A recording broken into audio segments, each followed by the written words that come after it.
кто нас видит. Давайте проверим качество звука. Напишите в чате, как вам звук, прибавить, убавить, все нормально слышно. Вот, значит, сегодня у нас четверг, сегодня вечер, и мы уже традиционно встречаемся с Искандаром Измайловым. И сегодня мы обсуждаем тему про, ну как это у нас называется уж, буртасы, мишаряки, мишари и башкиры.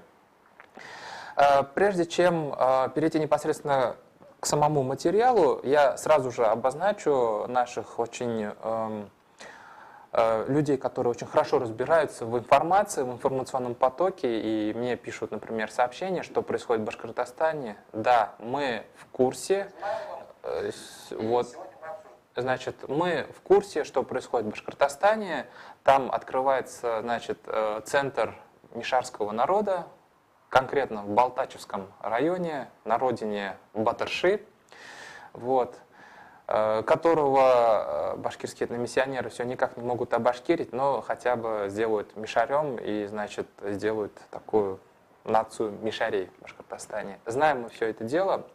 Вот, и мы обязательно поднимем этот вопрос. У Искандара есть что по этому поводу сказать. В принципе, мы знаем, откуда растут ноги у попытки сделать мишар отдельным народом от Татарстана. Там кое-какие этнографические исследования, их интерпретация, их контекст. Мы все это знаем, и наши оппоненты безбожно, бессовестно все вырывают из контекста. В общем, будем совсем разбираться. А сейчас мы поговорим об таких этнонимах, как буртасы, значит, мишари и башкиры. Аллаға тапшырдық, бисмиллахир-рахманир-рахим. Искандар Абы, вам слово. Самсис, добрый вечер, дорогие слушатели и зрители. Помните, что у нас всегда есть свежие новости о прошлом, не менее актуальные, чем любые газетные или телеинформационные сообщения. Прежде чем сказать о народах, которые мы сегодня избрали в качестве обсуждения, темы для обсуждения, мы должны сказать, что при всей разнице между ними и при всей их, ну, казалось бы, несопоставимости, мы постараемся показать, что их происхождение, ну, не народов, а их названий, поскольку мы говорим не сколько об истории самих народов, сколько о трансформации вот этих самых этнонимов и их названий. И первое, о чем нужно говорить, помнить, это то, что мы заявляли и говорили неоднократно, это что имя народа, оно не всегда происходит от, ну, самоназвания этого народа.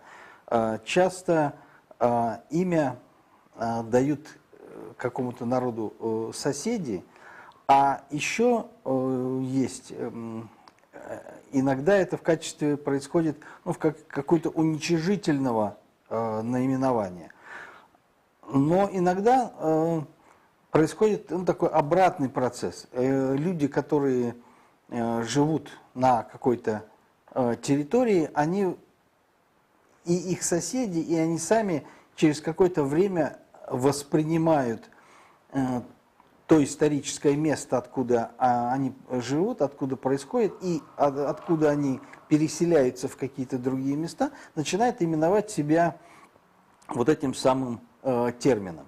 Вот примерно такое вот происходит, например, с мордовским народом. Дело в том, что хотя республика называется Мордовская ССР, в основном там проживают так называемые Мордва Мокша. Рядом живет Мордва Эрзя на западной части республики, но большая часть ее живет в Нижегородской области. Язык у них довольно не схож между собой. И единого литературного языка нет. Но тем не менее... А у них литературный единый язык не получился? На основе... Нет, он создан, ну, поскольку большинство в республике составляет макшане, они взяли написание в период создания республики и азбуки, и преподавания в школе, и литературного языка на макшанском. Но тем не менее существует литература, и существуют даже учебники и на эрзианском языке. Ну, я, не вдаваясь в подробности, просто хочу сказать, что выходцы из этих республик и из этого народа за пределами республики называют себя мордвой. А внутри республики категорически называют себя, и вот в переписи это зафиксировано, мокши и эрзий. Потом переписчики их соединяют. И получается, в общем, что существует как бы три народа. Эрзя, Мокша и отдельно Мордва. Вот это очень такой интересный феномен, который показывает, что люди, мигранты, называют себя очень часто таким обобщенным названием. Это обобщенное название, оно часто связано с иноназванием. Так вот, возвращаясь к нашей теме, следует отметить, что вряд ли в Урал-Поволжье есть более странный, непонятный и неизвестный народ, чем буртасы. Существует огромная историческая литература, где трактуется вопрос происхождения буртас, кто это такие, и их на моей памяти связывали, с одной стороны, это часть мордовского народа, другие говорили, что это часть каких-то тюркоязычных племен. Более поздняя точка зрения, это что какая-то часть асов-аланов, и что она должна быть локализована где-то в Подонье. Есть и этнографические труды за отсутствием, собственно, самого народа, тем не менее, это название оставило довольно серьезный след в топонимике Урала-Поволжья. И существует и реки, и урочища, и даже названия населенных пунктов. Буртасы, в частности, по Волге, есть села, которые названы Буртас или Буртасы. А территория Буртасия, она есть в каких-нибудь исторических источниках? Все, что мы знаем об вот этой самой исторической Буртасии, мы можем почерпнуть из сообщений арабо-персидской историко-географической традиции IX – начала XI века. И сами сведения о ней довольно противоречивые. Например, там говорится, что буртасы – земледельческий народ и сеют проса. Но одновременно говорится, что у них много лошадей и есть верблюды. По языку говорится, что язык их сходен с языком хазар и в то же время с языком, значит, булгар. С одной стороны говорится, что они хоронят своих умерших, с другой стороны, они сжигают своих умерших. Что у них свободные нравы, и там девушка ведет себя свободно, и никакой отец не властен над молодым поколением. Но когда она выходит замуж, то она становится чуть не собственностью мужа. А вот религиозность неизвестно ничего? Нет, там язычники, огнепоклонники там сказано. То есть получается, что если мы задумаемся над тем, и археологи, собственно, пошли по этому пути, то есть приложить эти сведения к какому-то археологическому материалу в Урало-Поволжье. Это приводило, в общем, соответственно, к весьма таким сомнительным сопоставлениям. С одной стороны, значит, есть трупосожжения должны быть, другое трупоположение. Но как это может уживаться в одного народа, не совсем понятно. И тут оказалось, что и с одной стороны, у части финно-угорского населения Среднего Поволжья есть и курганы, и там трупоположения, а есть и одновременно и трупосожжения, и какие-то надземные захоронения, видимо, какого-то древнетрадиционного склада. В Подонье мы, в пределах хазарского каганата, мы тоже знаем могильники, где рядом находится трупоположение, причем даже такие аланского вида катакомбы, где семейные склепы, и рядом могилы круглые в плане, где найдены остатки трупосожжения. казалось бы, вот опять то же самое, очень близко совпадает. В свое время Альфред Александрович Халиков раскопал такой курганно-грунтовой могильник Армеевский в Пензенской области, и я тоже участвовал в его исследовании. Так там то же самое, рядом курганы и есть трупосожжения и грунтовые могилы с трупосожжения, и рядом же трупоположение умерших. То есть, и он тоже считал, что это вот могильник связан с этими самыми буртасами. То есть археологические свидетельства, они тоже довольно противоречивы и не позволяют, ну, как-то этот самый ареал этого народа обозначить более четко и даже сказать, что это за народ. Ну, поскольку языковые данные вроде бы говорят о том, что он тюркский, но с другой стороны там те же сообщения противоречат, говорят, что у них язык похож и на язык и хазар, и алан. Что это за язык может быть? Таким образом, никакие известия не позволяют нам судить об этом. Есть и этнографические, вот я говорю, топонимические данные. Этнографы и топонимисты собрали, ну, пытались нанести ареал распространения вот этого самого топонима и на карту. И выяснилось, что есть на берегу Волги, в Предволжье, то есть занимает почти всю территорию Предволжья от, собственно, берегов Волги на севере и до Суры на юге, и истоков Суры. То есть и огромно, и с одной стороны это опять же берег Оки и берег Волги. То есть вот на огромной территории распространены несколько десятков этнонимов, топонимов, которые можно связать с буртасами. Это или буртас, или буртасы, или какие-то производные. Ну, буртасские кладбища, например. Археологи пытались раскопать одно из таких буртасских кладбищ. Пензенский и казанский археолог Геннадий Николаевич Белорыбкин провел исследование. Ну, тоже довольно противоречивый. Оказалось, что это все-таки кладбище находится рядом с татарскими аулами, и что там люди похоронены по мусульманскому обряду, но там есть какие-то и странные отклонения, там есть и даже захоронение лошадей рядом. А это вообще не типично при мусульманском захоронении? Ну, это да. То есть, то ли это более ранние какие-то захоронения, то ли это какие-то местные особенности. Ну, поскольку сириации нет, там всего было, по-моему, 5 могил раскопано. То есть, непонятно. Или же это случайное захоронение этой самой лошади, связано ли оно с могилами, непонятно. А так это мусульманские захоронения, ну, в значительной степени.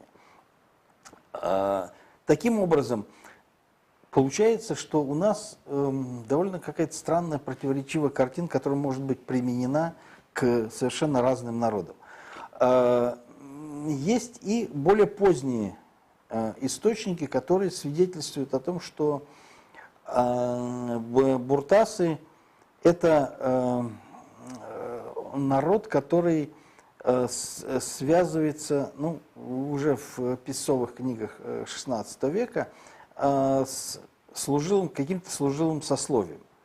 Песцовые книги, это у нас какие книги? Книги государственные? Русское государство вело перепись населения. Своеобразная перепись населения. Да. И, ну, оно занималось, собственно, нисколько ей было все равно, государству этому, на состав населения. Его интересовала сословная принадлежность с целью налогообложения. Вот, или кто уклоняется, так сказать, от налогообложения, или кто имеет право уклониться, и податное население, которое должно платить. Так вот, значит, буртасы – это служило сословие, и даже сохранились свидетельства многих людей, которые говорили о том, что они буртасы, что они служилое сословие, и они выходцы откуда-то из-за Волги. То есть, что мы, значит, из наследники Золотой Орды, выходцы из Поволжья, и вот здесь мы играем роль служилого сословия. Все это вместе затрудняет вообще понимание и выработки общего взгляда на этот народ. Но если отказаться вот от всех крайностей, то мы можем примерно очертить все-таки круг, где вот эти самые сведения являются наиболее концентрированном виде и понять вот эту самую историю этой самой народа Буртас.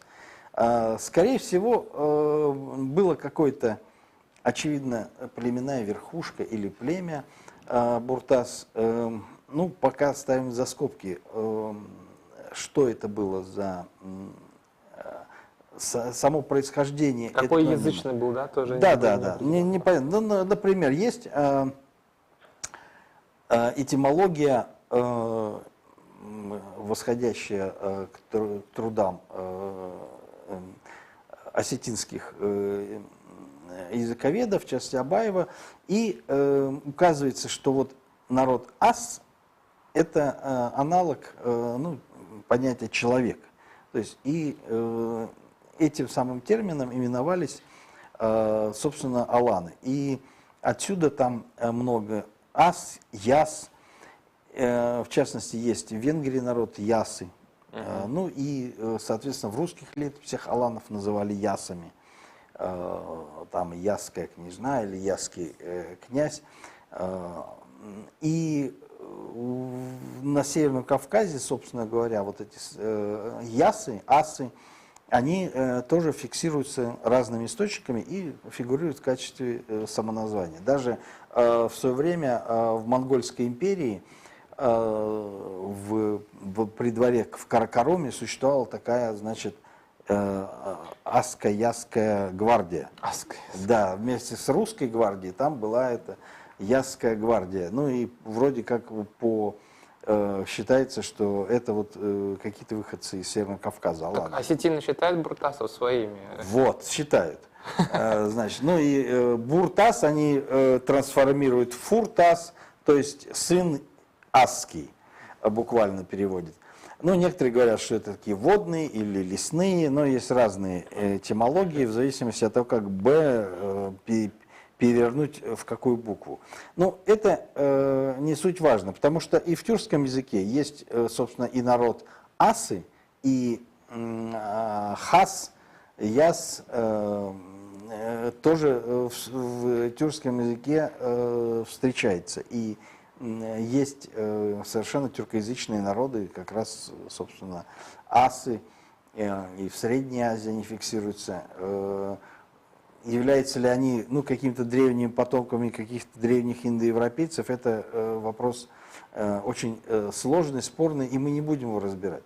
Но важно зафиксировать, что и в индоевропейском, вот в каком-то аланском языке, и у тюрок есть вот эти самые этноним на ас. То есть одинаково можно применять и к этому названию. Короче, у нас тоже есть аргументы для претензий на буртасов, тюркские аргументы, да? Вот, тут по поводу претензий, это вот, я думаю, что сама история началась именно с этих претензий. Это когда в конце X века есть одно такое сообщение в арабских источниках, что булгары воюют с этими самыми буртасами. А потом, через какое-то время, в Худут ал-Алам, он говорит, что булгары завоевали. Худут ал-Алам это кто? Персидский источник конца X века. Что булгары завоевали вот этих самых буртас. И более того, у Худут ал-Алам там перепутаны известия, которые относятся к буртасам и к булгарам. Ну, это не свидетельство того, что они идентифицировали их, просто перепутаны, но одновременно это свидетельство о том, что для уже современников в конце X века это была экзотика. То есть реальной, скорее всего, такой страны не было. А вот то, что булгары завоевали, свидетельствует археология. По крайней мере, с конца X на начало XI века в Пасурье и Примакшане появляются вполне себе булгарские города, булгарская материальная культура, ну, в частности, керамика, такого булгарского облика гончарная, изготовленная на круге, ну, с характерным обжигом, красноглиняная или коричневая, красно-коричневая красивая, глиняная. да? Очень. Ну, современная, Очень да, промышленно изготовленная. И многие другие вещи, в том числе и бытовые, и украшения. То есть это все Пасурье и Примакшане становится частью, собственно, булгарской археологической культуры, ну и, скорее всего, территории булгарского государства. Вот так Волжская Булгария куда дотянулась. Да. И потом мы поговорим, возможно, в какой-то раз о том, что о той роли, которую это самое сыграла территория. А как она называлась? Ну, казалось бы, мы не можем восстановить. И там в свое время Альфред Александрович говорил, что там был одно из городищ, Юловская, ну, самая крупная в этом кусте памятника, что это был город Буртас. Ну, есть некоторые сомнения в этом, но, с другой стороны, я думаю сейчас, что он интуитивно был, очевидно, прав. И вот что говорит о том, что эта территория, скорее всего, называлась Буртасией. Монах Юлиан, венгерский монах Юлиан, который в 1235 году отправился в Волгоуральский регион в поисках прародины венгров. Прямо накануне захвата Прямо он даже встречался с одним из отрядов, и у них поднабрался много сведений о, собственно, татарах, об их численности, об их обычаях, и даже ему там пересказали краткую историю возникновения державы Чингисхана, которую он частично ну, понял, или переводчик ему так рассказывал, и он это все пытался записать. В общем, там много фантастики, но есть и какие-то реальные основы. То есть это свидетельство того, что действительно он встречался с этими людьми, которых он называет татарами, кстати. Удачно встретился. Да, удачно. Ну, правда, он говорит так, что татар-то истребили монголы, но все завоеванные народы, они гонят впереди, и чтобы навести ужас на людей, говорят, что это татары. И они говорят, мы татары. Почему имя татар должно наводить ужас на другие народы, не совсем понятно.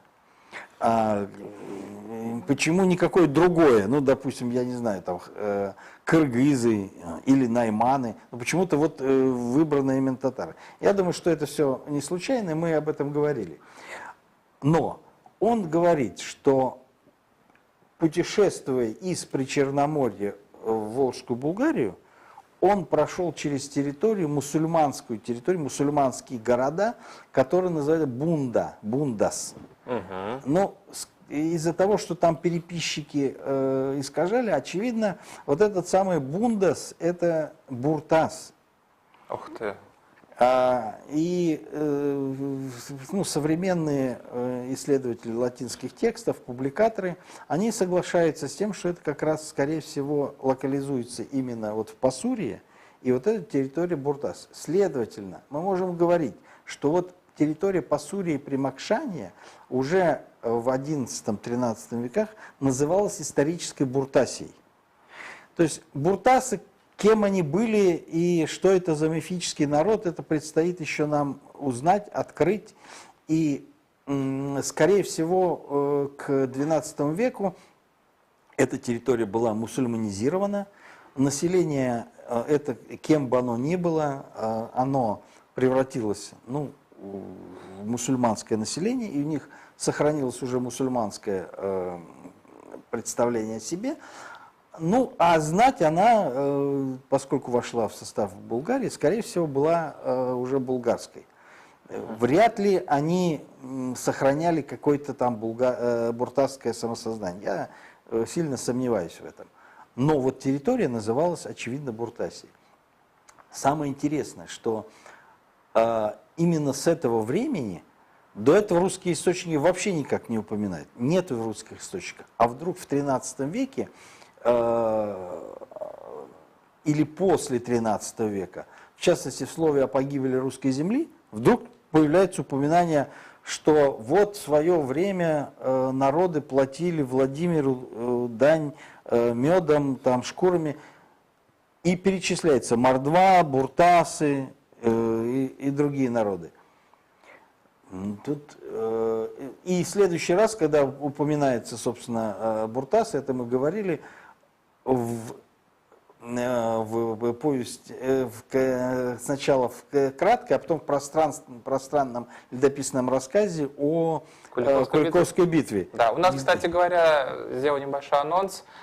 Скоро выйдет первая часть нашей беседы с Искандером Измайловым про Куликовскую битву. Мы там тоже немножко рассказываем про буртасов. Да. И вот, значит, там упоминается буртасы. Но что это за буртасы, которые появляются, значит, вот в этих русских источниках, когда, ну, ясно, что никаких реальных буртасов не существовало. Что за традиция? Я думаю, что это связано с тем, что существовала территория, которую русские источники называют Мордвой, и была территория, которая называлась Буртасией. Очевидно, ну, это Улус-Мухша. В русских источниках Улус-Мухша никак тоже не фигурирует. И город Наровчат тоже никак не фигурирует.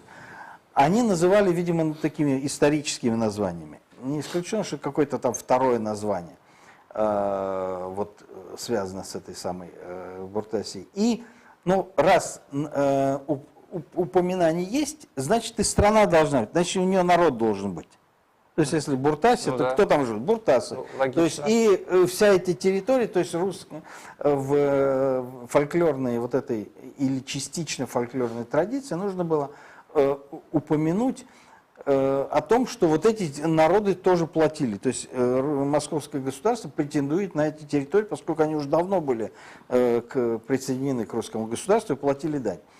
Ну, такое... Ну, а буртасы почему попали в Куликовский цикл, ну, тоже непонятно. Ну, вы сказали же версию. Да. Рифма. Да, да. Буртасы, асы. Да. То есть есть тут аланы, да. Поэтому то ли это какой-то фольклоризированный рассказ, но так или иначе, это свидетельство того, что само название продолжало существовать в том или ином виде. Давайте закругляемся. Нам да, еще сейчас, мишарис да, вот как раз мы и перейдем к этим мишарям. Дело в том, что после завоевания вот этой территории русским государством и строительства засечных черт, то татарское население, которое жило там, оно получило статус служилого и стало расселяться по всем служилым территориям. То есть в качестве служилого сословия. Ну, окраина государства. Окраина государства. И вот они-то были татарами, но из-за того, что они были выходцы из Буртасии, их называли буртасами. И российское государство расселяло их по разным территориям.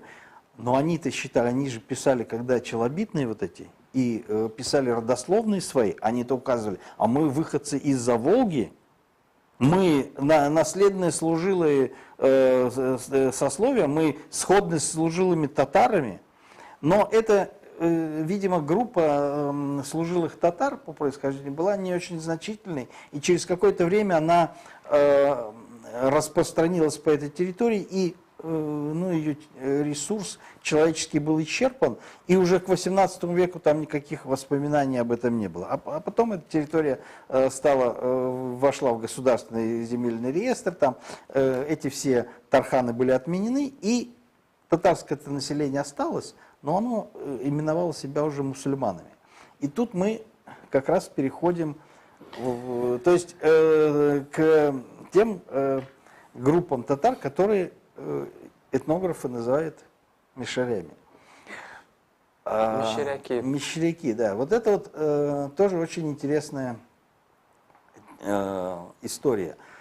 Но констатируем, вот про Буртас. Значит, был какой-то народ, который дал название какой-то исторической территории, которая в обозримом прошлом в источнике вошла в состав какого-то государства, и поэтому оно не было безымянной, этой территории. Оно вошло в этот состав государства, а потом население, которое стало служилым на этой территории, оно именовалось по этой территории этими самыми буртасами. Вот примерно такое же происходит и с мишарями, как это ни странно. Происходит откуда мишар, это, как это ни странно, восходит к некому народу мещера.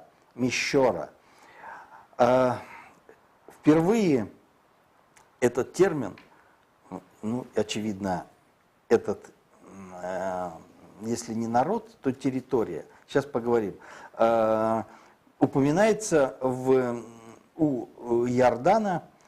У Иордана там есть такая вставная повесть, очевидно, которая была заимствована еще самим Иорданом у более ранних, у своих предшественников, готских историков. Может быть, даже восходит к древним каким-то сказаниям готским. У Облавия, скорее всего, это он заимствовал, он даже пишет об этом. Это описание такого торгового пути и зоны влияния готов, очевидно, такой Волжский путь. И там народы перечисляются от побережья Финского залива и через Волгу, через Дон до Северного Кавказа. А автор Иордан, он какой еще? 6 век. Нашей эры, да? Нашей эры. То есть это готский историк, он византийский историк, который, ну,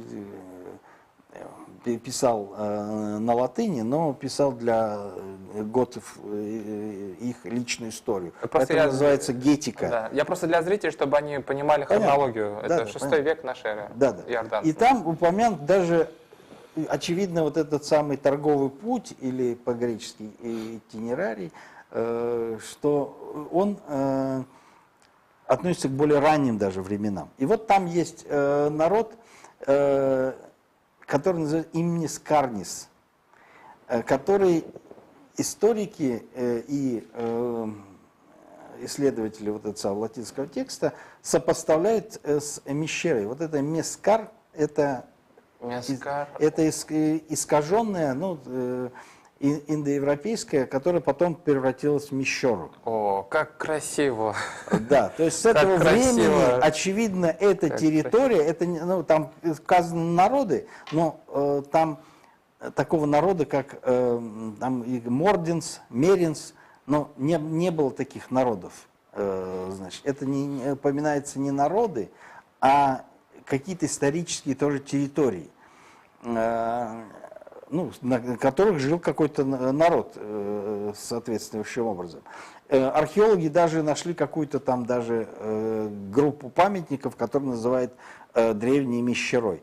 Но были ли они... Это устье Оки, то есть вот самое нижнее течение Оки, современная Нижегородская область. Самая такая вот ее центр.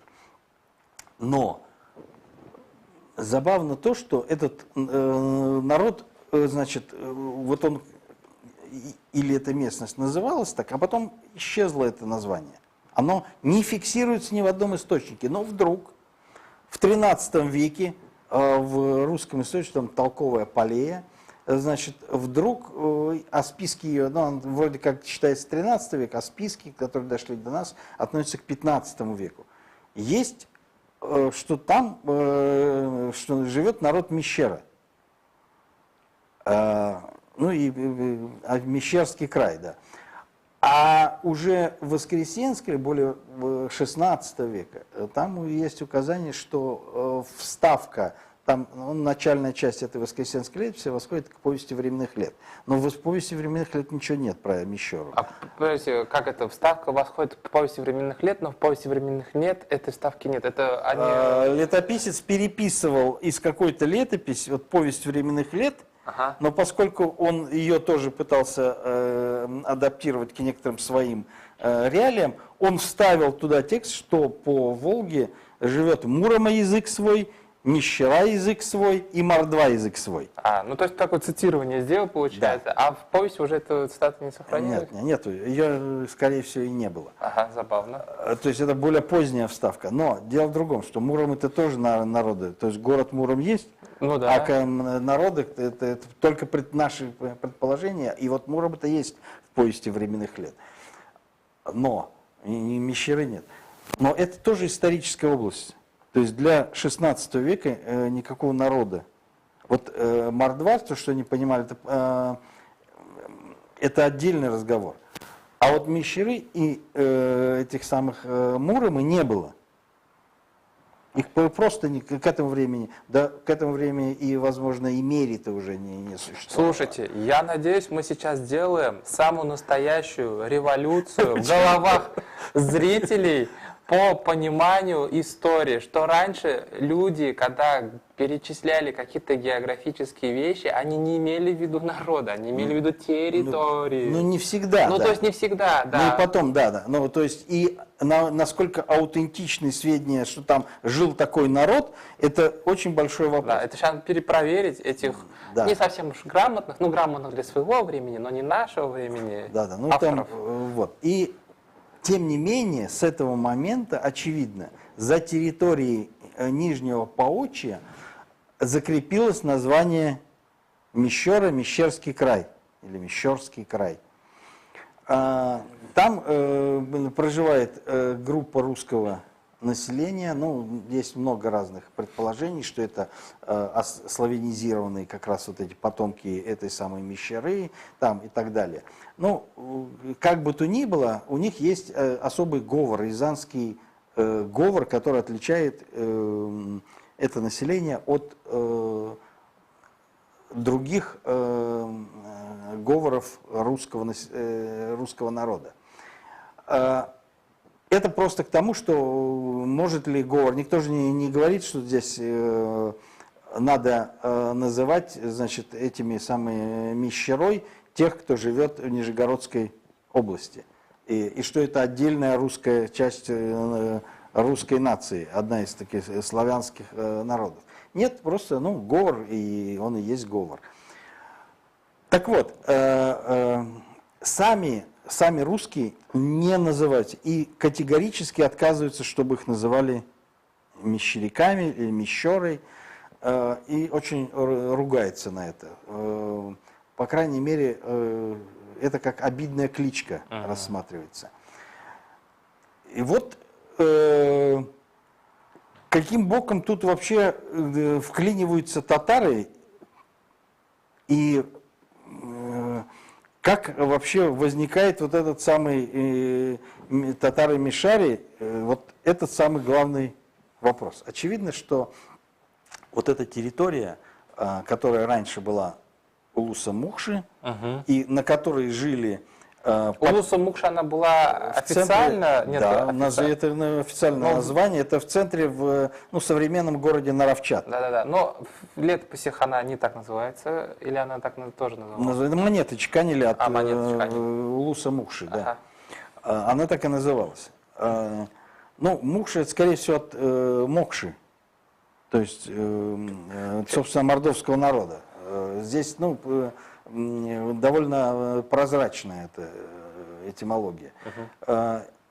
И вот это татарское земледельческое мусульманское население, оно сдвинулось чуть к северу из степи, поскольку там в период смуты было неспокойно, и эти территории потом вошли в состав Нижегородского княжества, а вот с 15-16 века вошли в состав уже Московского государства.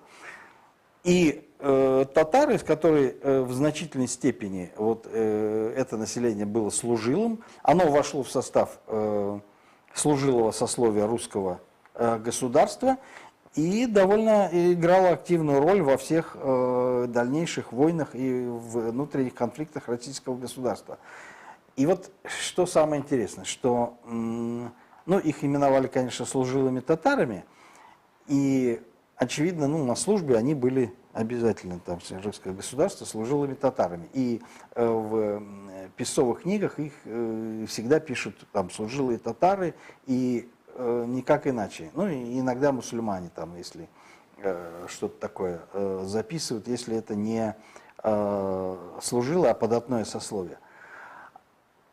И под этим же именем, значит, служилых татар, но выходцев из Мещерского края, их начинают расселять по засечным линиям, которые активно стали в московском государстве развиваться с 16 века, с конца 16, начала 17 века, для того, чтобы отделить земледельческую часть, лесостепную часть Волгоуральского региона от степной части, от постоянных набегов, от постоянных войн с различными степными народами. И с Крымским ханством, и с Ногайской ордой, и потом и с калмыками, с казахами и так далее.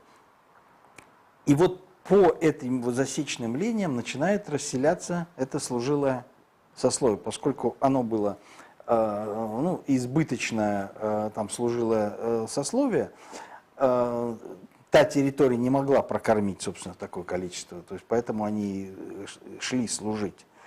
И, с другой стороны, они были довольно лояльными московскому государству, поэтому на них можно было опираться в защите, собственно говоря, восточных и южных рубежей русского государства. А почему, вот я немножко отвлеку вас, а как так получилось, что вот у этой группы тюркского населения было лояльное отношение к государству? Объясню, почему этот вопрос возник.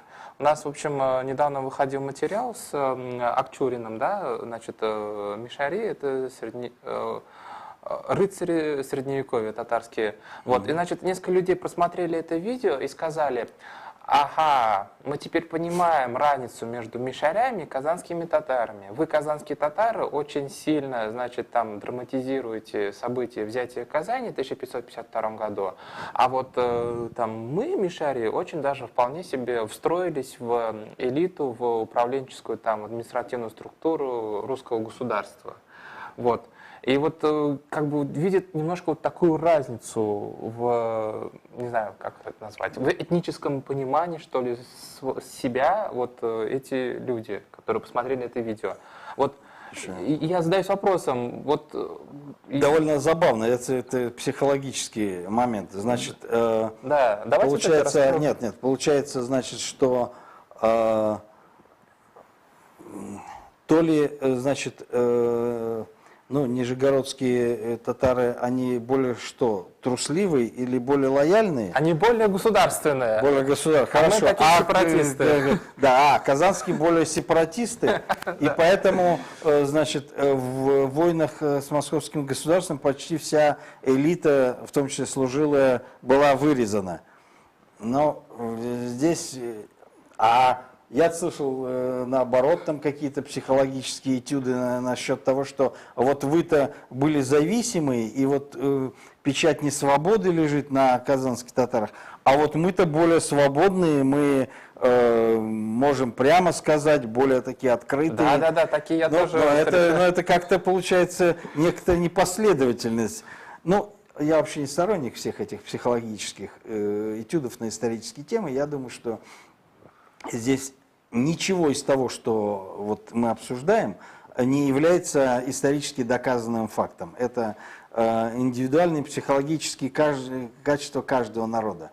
И, как показывает история, все это быстро лечится, эти все комплексы неполноценности. На всякий случай скажу, здесь в комментариях в чате уже задались вопросом, брали ли мишари вместе с Иваном Грозным Казань?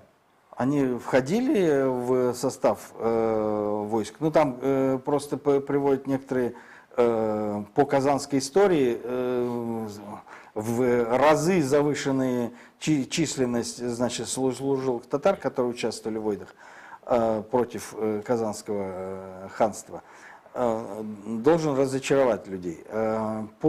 Есть реестры, росписи, разрядные книги так называемые, где подробно расписывали тех, кто приходил, служилых людей на службу московскому государству. У Ивана Грозного все в документировалось. том числе, и до него, и началось еще с Ивана III. И везде, во всех походах участвовали так или иначе служилые татары. И эта численность их во всех войнах и походах колебалась от 3 до 5% войска. А в абсолютных цифрах это сколько примерно будет? 2000, 3000. Самая большая, очевидно, это поход на Новгород 1472 года, когда Касимский хан Данияр ну там около 5000, возможно, было. Совсем. Но и они как раз сыграли решающую роль в битве на Шелоне и, собственно говоря, разгроме Новгородской республики. Надо понимать, что служилые татары это не пушечное мясо, как такие даточные люди, которых бросали в бой. Это элитное подразделение, которое всю жизнь училось. Ну, это рыцари, да, такие воины, которые были штучным товаром. Поэтому их использовали, ну, по назначению. То есть разведать неприятеля, завязать бой, преследовать противника, захватить языка, какие-то в тылу организовать диверсии. Ну, какие-то прям ВДВшники получаются. Да, ну так и было. Средневековье. Нет, это служилые татары играли именно такую роль.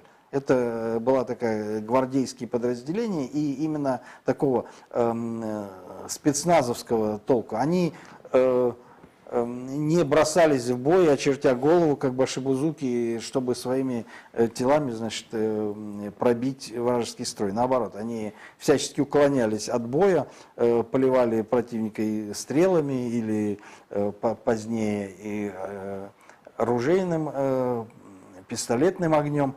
И в самый последний момент только сталкивались, рубясь на саблях. Ну, потому что без надежды на победу они, в общем, ценили свою жизнь.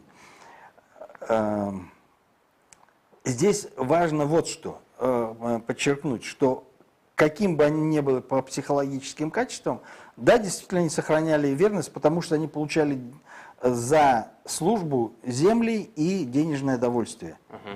Ну, и надо сказать, что значительная часть, собственно, и, ну, не значительная, а часть казанской элиты, которая перешла на сторону московского государства, то же самое получала земли и тот же самый статус служилого сословия. Они получали земли, деньги, подтверждение своих прав, почему и сохранились многие вот эти вот ярлыки, в частности ярлык Сахиб-Гирея. Он же был предъявлен российскому государству, что это земли наши, в качестве такого документа. Ну, то есть татарские феодалы, в принципе, просто... Везде, как и все другие феодалы в эпоху завоеваний, они сначала до последнего сопротивляются, а потом, понимая, что уже сопротивление бесполезно, начинают переходить на сторону завоевателя. Поменяли начальников. Да. То есть, когда понятно, что уже плетью обуха не перешибешь, они сами становятся этой самой обухом и плетью. Вот после того, как их переселили, вот этих служилых татар, на территорию Южного Приуралия, где создавались засечные линии в Уфе, в Заинске, Мензелинске, и целый ряд других крепостей, которые должны были защищать, собственно, устье Камы от набегов калмыков, прежде всего, и нагайцев. Здесь их стали именовать, по месту, откуда они были переведены сюда, мещеряками. Интересно, у самого упомянутого здесь Батырши, в его письме Елизавете Петровне, там прямо сказано: «Мы мещеряки». Там он не говорит, ну, он мусульмане, но о своем сословном статусе, который был понятен, он говорит: мы мещеряки.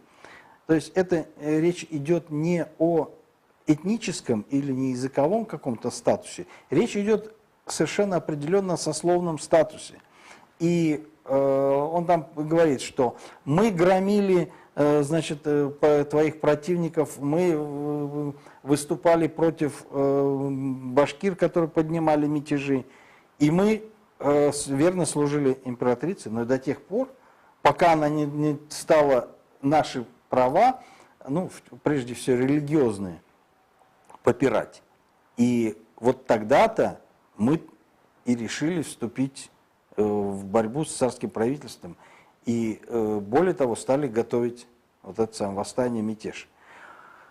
То есть служило-то не служило, но до определенного времени. То есть когда государство начинает наступать на права, в том числе религиозные права, это приводит вот к такому диссонансу. Вы когда пересказывали письмо Батырши, вы там сказали, типа, мы мишари, там, башкир громили. Мещеряки. Да, мещеряки. Там прямо там. Да, башкир громили. Вы каких башкир имеете в виду? Тоже сословие или этнос? Скорее всего, речь идет о сословии.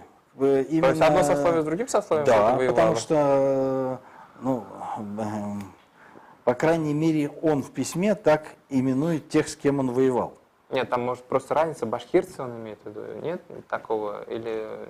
Ну, очевидно, тех, кто имел, ну, особые права, вот это самое сословие и имелось в виду. То есть они поднимали это восстание, не надо думать, что простые люди прямо это самое, с вилами в руках, да они просто не могли сражаться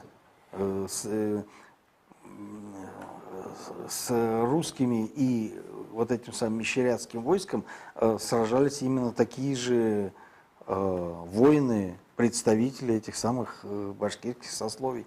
Ну, по крайней мере, очевидно, что так понимал себе ситуацию. Возможно, здесь и был еще какой-то корень, который связан с тем, что Батырша себя считал, ну, мало того, что он был религиозным деятелем, да, он и представителем духовенства, да, то есть он и, возможно, вот эту самую границу прочерчивал и по религиозному принципу. Возможно, он считал, что башкиры это не совсем мусульмане. Но это требует такого серьезного понимания вот этой самой обстановки, и которая чужда просто, значит, потугам наших башкирских коллег взять и переписать, значит, с русского языка на письмо Батырши на современный башкирский, ну, как они его понимают, и превратить, сделать попытку превратить Батыршу, значит, из представителя, значит, мещерятского сословия и татарина служилого превратить в какого-то квазибашкирина. Хотя в тексте прям все четко и недвусмысленно описано. Так здесь, что я хочу сказать. Точно так же на всей территории, где расселялось это служилое сословие из вот этого Мещерского края, оно также получало, очевидно, наименование по месту, откуда оно происходило. Даже если они происходили из Арзамаса, очевидно, сводное общее наименование их было, ну, что это Мещерская земля, очевидно, это какой-то был определенный знак качества вот этого служилого сословия. Интересно, что вот как за пределами, собственно, Нижегородской губернии и области некоторые группы татар именовались по территориальному признаку, так на самой территории Нижегородской области татары-мусульмане не именовали, никак не называли себя Мещерой, Мещерой. Ну и более того, есть некоторые труды краеведов, которые, ну, даже это такие древние потуги исследовать вот сам термин мишар, да, и связывать его, например, с маджарами, венграми.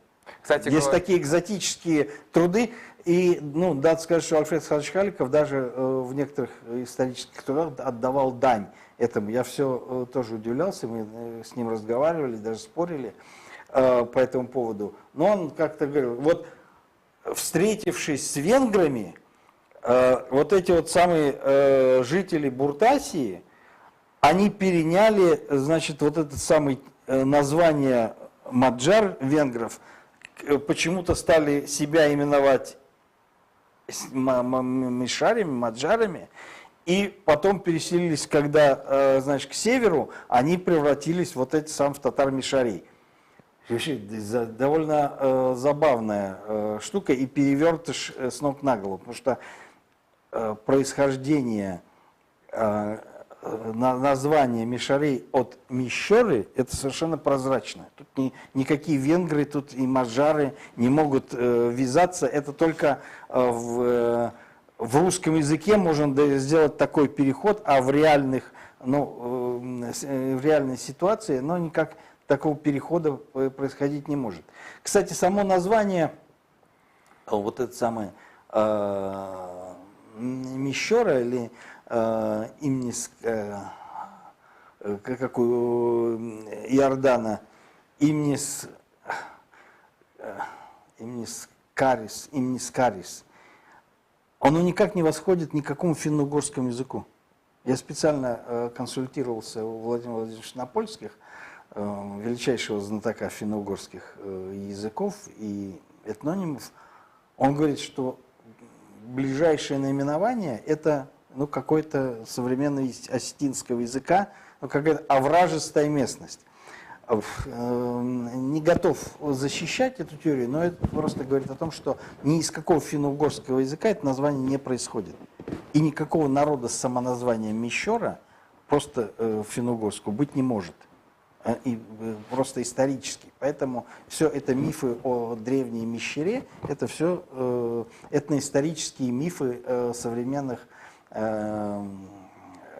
каких-то краеведов.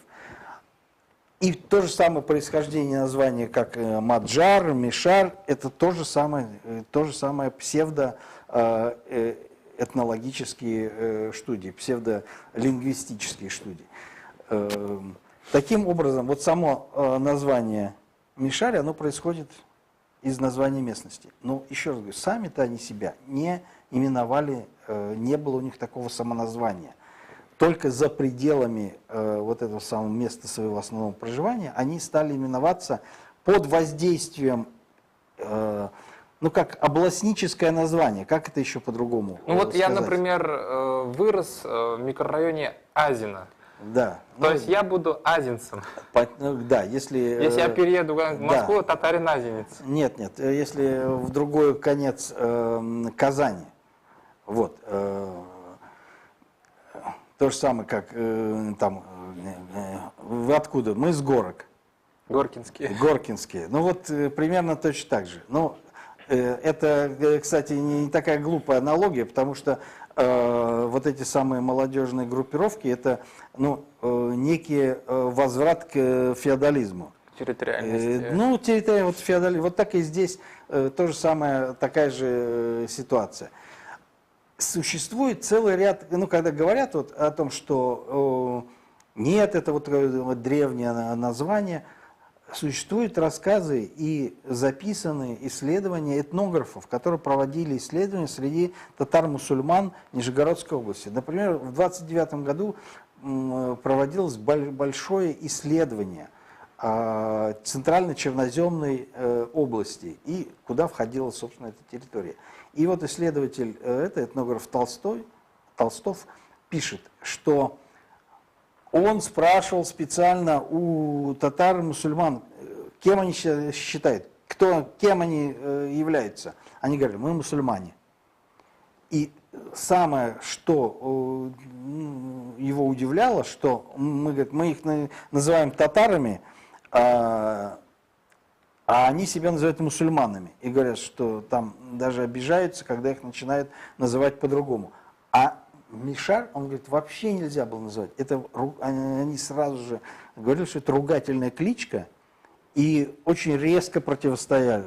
Говорили, что так нас называть нельзя. Если мы вспомним, что мы говорили перед этим, что русские тоже себя не называли. По месту Мещерой они себя не называли. Хотя по языку, там в каком-то они приезжали, например, там в Нижний Новгород, и по говору жители Нижнего Новгорода могли сказать, мещерец приехал на рынок, например. Это его оскорбляло, он говорил, ничего подобного, никакие мы там русские там оттуда-то. Искандер Абы, давайте продолжим тему с этнографами. В общем, есть такая этнограф Рамзия Мухамедова, которая в свое время написала много исследований по татарам-мишарям. Вот эта книга. Вот у нас в руках эта книга. В общем, почему она ключевая для нас? Наши оппоненты башкирские выдрали из ее работ, из ее трудов кое-какие цитаты. И эти цитаты сейчас циркулируют в сообществах в интернете.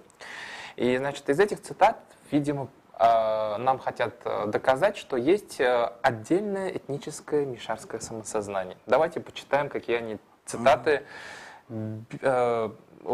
очень некрасиво и нехорошо выдирают из контекста.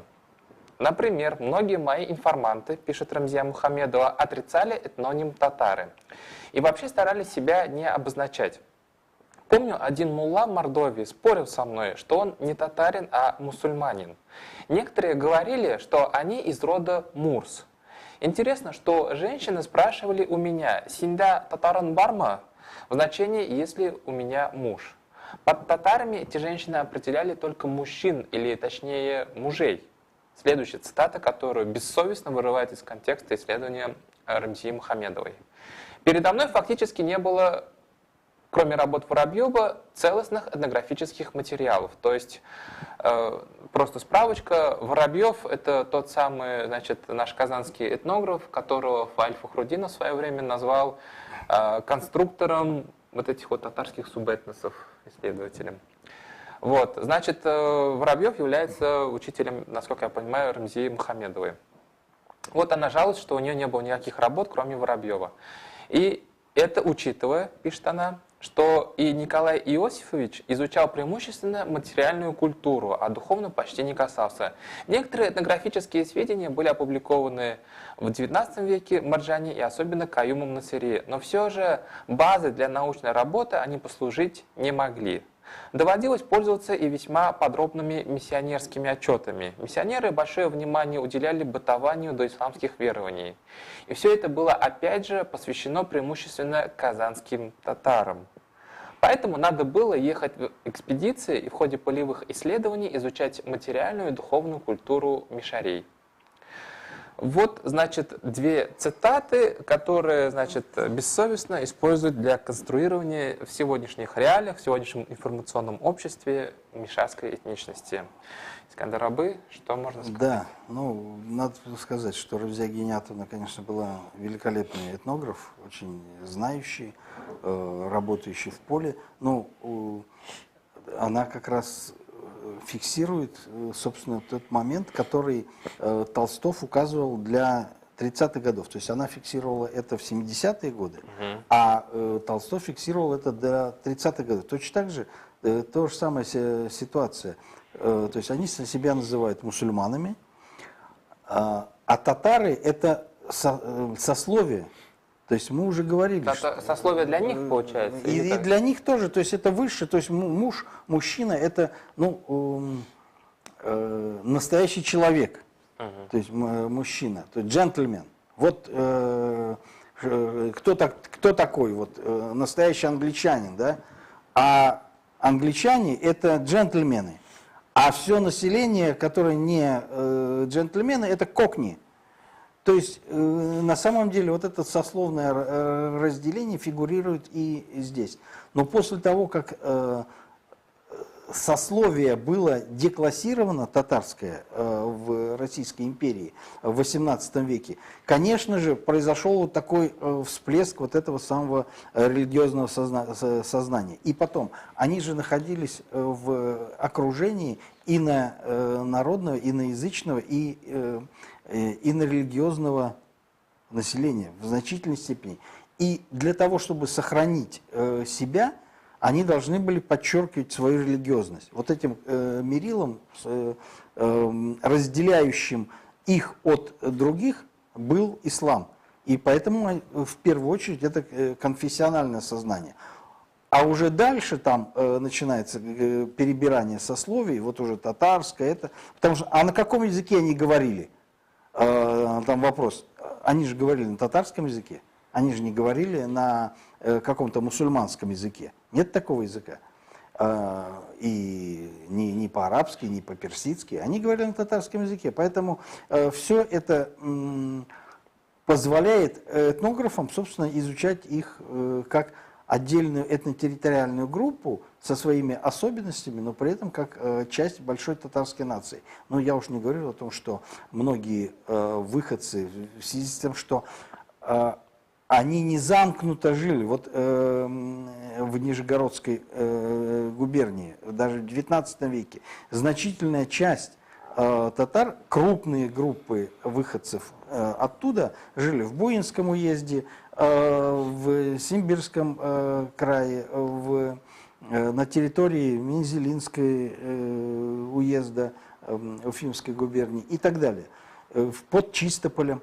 И все эти самые группы участвовали в становлении татарской нации. Ну, а почему Воробьев написал книгу «Казанские татары», но поймите, что после постановления 1944 года он по-другому и написать не мог. Вот в том-то и дело. Поэтому тут мы не будем обсуждать. Он тоже был прекрасный этнограф, заложил основу вот этнографии. Не, просто я помню, как публично пикировался с ним Фаэль Фахрудинов, наш вот тоже казанский историк. Но я посмотрел, когда он написал труд, и подумал, ну а по-другому разве можно было тогда в суровые сталинские времена написать? Нет, конечно нет. И вот я еще раз говорю, здесь очень важно подчеркнуть, что Мишари не является самосознанием этого населения, не самоназванием. Это уже более позднее время, и это тоже последствия, это самое постановление 1944 года, когда татары были лишены своей истории и были лишены представления о единстве всех вот этой татарской нации. Это была попытка раздробить и загнать татар в узкие такие региональные республиканские рамки. И из этих республиканских рамок загнать в булгаризм.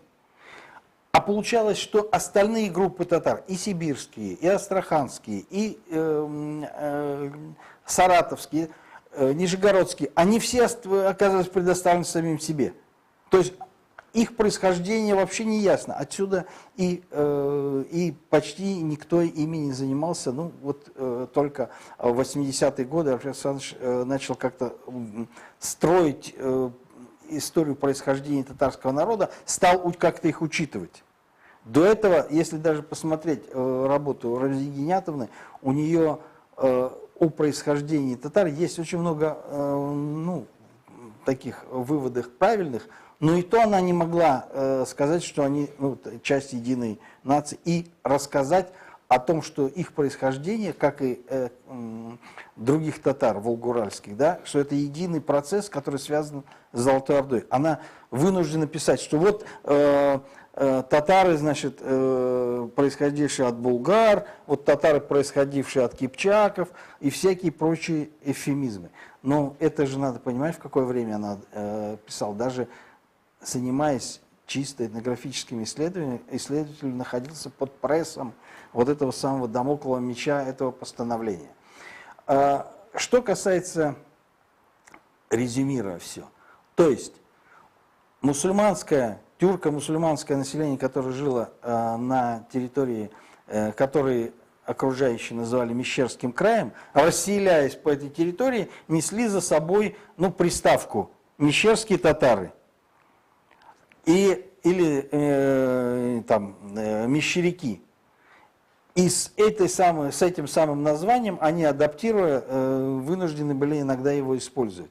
И только в 70-е годы 20 века, когда в силу ряда обстоятельств начались вот эти самые краеведческие движения и попытки конструирования новой нации, попытки раздробить окончательно единую татарскую нацию, вот тогда попытались наделить татар-мишарей некоторой историей и некоторым таким историческим прошлым и доказать, что это вот мишари, это самоназвание этого народа, что является совершенно неверным и является фактически искажением исторического прошлого. Вот и говоря об буртасах, и говоря о мишарях, мы указывали, что на происхождение вот этого названия их, хотя они и, очевидно, не совсем признавали его за своего, важную роль играла наименование исторической местности. Вот точно такая же история, скорее всего, произошла и с башкирами. Это самое, хотя наши коллеги пытаются доказать, что башкиры были всегда, были давно, что существовало какое-то тюркское племя. Даже некоторые фальсификаторы приводят, там даже китайские источники. Вот в Суйшу указано, что к северу от Византии якобы жили какие-то башкиры. Но это передергивание фактов. Суйшу, и говоря о, тем более, Византии, во-первых, довольно смутные сведения, а во-вторых, они пишут не о каких-нибудь башкирах, они пишут о народе Беджинак, Печенек. Строго говоря, они совершенно правильно указывают, поскольку шелковый путь шел в том числе и через эту территорию, они совершенно правильно указывают, что да, к северу от Византии, вот на берегу северного берегу Черного моря, да, жили баджинаки, печенеги, потому что печенег это русская традиция, а само название, скорее всего, на Б, беджинак, и это хорошо известно, собственно говоря, потому что есть и у византийских историков как раз наименование их через «Б». Есть более поздние смутные сведения, что якобы вот вместе с башкиры, вместе там с каймаками воевали с печенегами, поэтому откочевали сюда. Но это не более чем какие-то поздние гипотезы, уже когда территория устоялась. Вот Кашгари, он кого видит, когда называют башкир? Потому что мы знаем вот эти все западные монахи, они, значит, в одном случае... Так. Значит, начнем не с монахов. Значит, первый, кто упоминает, и, можно сказать, единственный, кто упоминает народ Аль-Башк, это Ибн Фадлан. Да, Ибн Фадлан. Да, вот в 922 году путешествие с посольством багдадского халифа в Булгарию, он на реке, которую, очевидно, можно связать с Большой Черемшан, он нашел там вот этих самых башк, которые, конечно, он описывает как самый дикий народ из тех тюрков, которые я знаю, и что это самый свирепый народ, не признающий никаких законов, и язычники, идолопоклонники там и так далее. Подождите, он в них все-таки видит тюркоязычность? Да, но нет, тюркский народ. Это не значит... Тюркский народ в историко-географическое описание это и монголы, и ираноязычные, и венгры. Мы же работаем с представлениями арабских авторов об тюркоязычности. Ну и вообще о мире, да. Седьмой климат был населен тюрками, по мнению, значит, арабо-мусульманской традиции. И, соответственно, даже венгров они именовали тюрками, да, и глава о маджарах, например, но византийцы, их Константин Багрянародный прямо пишет, что это тюрки. То есть, хотя вроде бы он как-то должен знать, с кем государство, он пишет про историю, что вот здесь Ливедия, Ателькузу, там эти самые исторические прародины венгров, а при этом именуют их турками. А вот монахи Юлиан, получается, он прям видит их венгроязычность. Ну, там же сам венгр. Да, ну там, не знаю, венгроязычность, там говорит, что он из страны Бундесбуртас, значит, перебирается в какой-то большой город. Что это был за большой город, не совсем понятно. На берегу Великой реки там еще есть какие-то координаты. Это можно, некоторые говорят, что это Беляр он имел в виду, некоторые... что-то такое другое. А в 2 днях пути от него он встречает вот этих самых венгров, которые говорили на одном с ним языке. Ну и Иоганн Венгр тоже венгроязычность. Юлиан. Юлиан, да. Юлиан. Иоганн записал его, когда он приехал в Венгрию, он записал его рассказ, и на съезд, значит, вельмож, которые собирались бы бороться против монголов, там в эти все доклады поступили. Да. Зачитал. Да. И Юлиан там много чего такого сообщает. Интересно там, что эти венгры воевали с монголами в течение 13 лет, там, ну, что соответствует действительности, если речь идет о походе 1223 года. Вот после этого существующей традиции, эта территория в арабо-мусульманской историографии именуется Аль-Маджар. И это в разных сочетаниях, Маджар, в разных сочетаниях, оно присутствует во всей вот этой самой традиции. Именно как название страны. Именно в таком виде это название и фигурирует и у более поздних историков XIII века уже. У Рашид ад-Дина, у Джувини и так далее. Собственно говоря, о стране вот этой самой пишет и Рубрук, и Плана Карпини, который называет ее Баскатир. Очевидно, здесь есть некий перебой БП, ну, там пытаются нам сказать башкирские коллеги, что такого перехода быть не может, но вот в тюркском там такого нет перехода. Да это дело не в тюркском переходе, это в арабской традиции произошел такой переход. Мы не знаем, как это население себя в действительности именовало. Мы можем судить только по этой самой традиции. И здесь мы должны сказать, что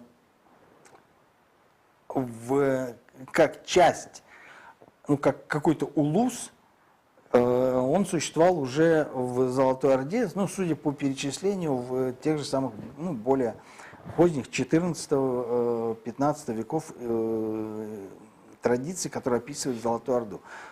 Ну, там много чего. Там есть булгар, башкир, сибир, ибир. Не исключено, что здесь вот тоже булгар, башкир, это и есть некий такой тоже парафраз, что ли. Территория? Ну, названия такие сходные, как, видимо, казалось.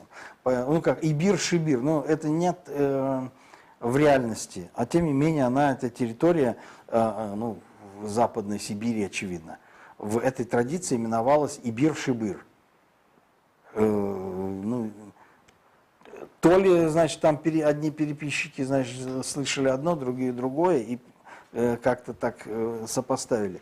То есть, ну, некоторая фольклоризация этого территории, она, конечно, присутствует. Там много других названий. То есть это не, к сожалению, не перечисление государственное, что нам принадлежит, как это, русские императоры, да, царь, Великая, Малая, Белая Руси и прочее, прочее, прочее. Так и здесь. Нет у нас достоверных золотоордынских историй, где прямо были перечислены территории, которые им подвластны. Поэтому мы не знаем, как они, ну, в действительности именовались. Мы можем судить только по некоторым упоминаниям. То есть, ну, улус ханский, да, улус там упоминан. Очевидно, была какая-то территория, в том числе и Башкирия. Вопрос другой. А вот какая территория именовалась вот этой самой исторической Башкирии? Ну, я не собираюсь отдавать оценку тому определению, которое дается в современных и даже не исторических трудах, а даже в государственных республиканских документах в Республике Башкортостан наименование исторической Башкирии. Я так понимаю, что они считают от берегов Волги и до Уральских гор, на севере от Пермского края и фактически до Приоралья, все это территория Великой Башкирии. Или, как они стыдливо называют, исторической Башкирии. А куда они дели название такой территории, которая была в Казанском ханстве, как Ак-Идель-Улус? Ну, был ли этот улус Ак-Идель, там, это есть вопрос такой. Там Беловожская земля называется. Но, да, и это там перечисляется среди ратей, которые поступили, якобы идут на русские войска. Там, я не думаю, что это тоже реестр государственных земель. Но она, очевидно, не входила в состав вот этой самой исторической Башкирии. Это территория, да, несомненно, это часть среднего и нижнего течения реки Акедели, которая всегда была заселена земледельческим мусульманским населением. Это, если что, мы сейчас говорим о современной территории Башкортостана, Акидель-Улус, Да. чтобы вы понимали, Да. о чем мы говорим. А историческая Башкирия – это степные территории, ну, современной Оренбургской, Башкирии и западной части Казахстана. Вот, скорее всего, вот эта территория без определенных границ, я не начертил бы там как-то линии, да, линия Керзена, потому что историческая территория отличается от территории административного какого-то, административной территории тем, что она довольно неопределенная. Что такое Магна Хунгария? Ну, мы примерно можем себе представить, но на исторической, прям прочертить ее границы, достоверно ее никто не возьмется. Нет, никто. Вот. И, скорее всего, вот эта Магна Хунгария, оно как-то коррелирует вот с этой самой Венгрией. Просто до этого, когда она вошла в состав Улуса Джучи, она не имела такого наименования в официальных документах. Ну, хотя очевидно, что местное население, там, кто ее называл там Венгрией, очевидно, кто-то называл там ее Маджарией, и населена она была и венгроязычными, мадьяроязычными, и тюркоязычными народами, но при этом они все равно жили в пределах, в представлении арабских географов, но в некоторой территории, которую можно наименовать вот этой самой Башкирии, очевидно, имея в виду, что оттуда, собственно, происходили вот эти вот венгры. Поэтому где-то уже с X века они начинают путаться, и поскольку уже не знали, что есть настоящая Венгрия в Подунавье, и здесь какая-то территория, и они пытались как-то составить комплексные сведения, объединяющие и ту иную. Но довольно забавно. Они поэтому чертили там такие карты, которые нельзя полностью, без изъятий наложить на современную географическую карту. То есть историческая карта – это ментальная карта Средневековья. Но здесь мы удаляемся немножко от сути проблемы. Суть проблемы в том, что население вот это несет на себе вот дань традиции. И хотя и Улуса Джучи не было, и уже давно Великой Венгрии никакой не было, но в глазах людей, которые владеют пером, знают всю эту традицию, все равно эта территория именуется именно так. В качестве примера, да, такого неопределенной территории, например, там Дальний Восток, да? Ну что такое? Это неопределенная территория, и выходцы оттуда дальневосточники. Или, например, такая территория, как Чукотка. То есть, собственно говоря, входит ли административная граница? Это же просто на карте, а историческая Чукотская земля, она была совсем не такая. Или Прибалтика, например. Да, то есть, Прибалты, да. То есть, или там что-то такое. Таким образом, когда мы имеем ситуацию уже, когда русское государство приходит на эту территорию и начинает устанавливать границы, и с этим населением заключать какие-то государственные договора, начинает отношения, включает в состав своего царства, ему надо обозначать это население каким-то словом. И самое привычное слово – это то, что они башкиры. А вот себя они, очевидно, именовали по племенной принадлежности. И вот эти самые 40 племен, скорее всего, это отражает эту самую реальность. Ну, там есть и татарские племена. Да. Ну, и я не про качество, я просто говорю, пускай не 40, пускай их 30 племен, все равно российское государство не собиралось заключать договора с каждым племенем. Там же был союз старейшин, с которыми, ну, первыми заключили договор, и дальше российское государство считало, что оно вправе распоряжаться всей территорией, неважно. Если кто-то не заключил договор, то тем хуже для него. Если он считает, что он враждебный, а у нас есть договор о том, что мы тут определяем протекторат на этой территории, то тем хуже для них. Пускай откачевывают куда-нибудь в Приоралье, и здесь им не место. А здесь остаются те, кто считает себя лояльными. А эти лояльные, они обозначаются по башкирскому праву.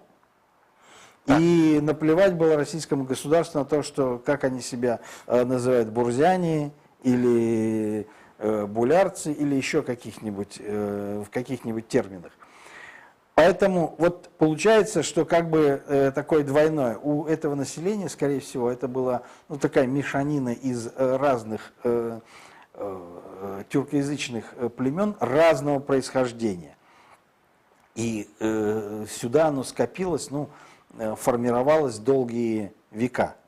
И здесь, когда власть установилась новая, она должна была как-то обозначать, как она наименовала тюрко-мусульман, служилую его часть татарами, так и оно и здесь эту самую часть лояльную именовало башкирами. А не лояльная – это всякие киргиз-кайсакские племена, с которыми надо установить границу и их за эту границу загнать. Искандер Абы, давайте последнее слово, но давайте не будем пока ставить точку, пока перепись не пройдет, походу нас эта тема не отпустит, и попытки все так же будут предприниматься там в Башкортостане в деле конструирования всяких идентичностей. Искандер Абы, такой вопрос. Вот мы все обсудили по башкирам, потому что тема очень широкая. Я думаю, мы только приступили, начали. Конечно. Да. Здесь мы Что мы можем пообещать нашим зрителям к нашему следующему выпуску? Ну, я думаю, что мы попробуем разобраться и поговорить более детально, может быть, даже с картами, где попытаемся показать вот, собственно, территорию расселения разных этнокультурных групп. Да, рассмотреть процессы XIX века, то есть башкиро-мещерякское войско, кантонное управление. Уже закат. Да, это вот закат. Ну, 18 век, 17 век. Вот да, 18-17 век как раз тот самый период активнейший, когда что-то происходит с народом.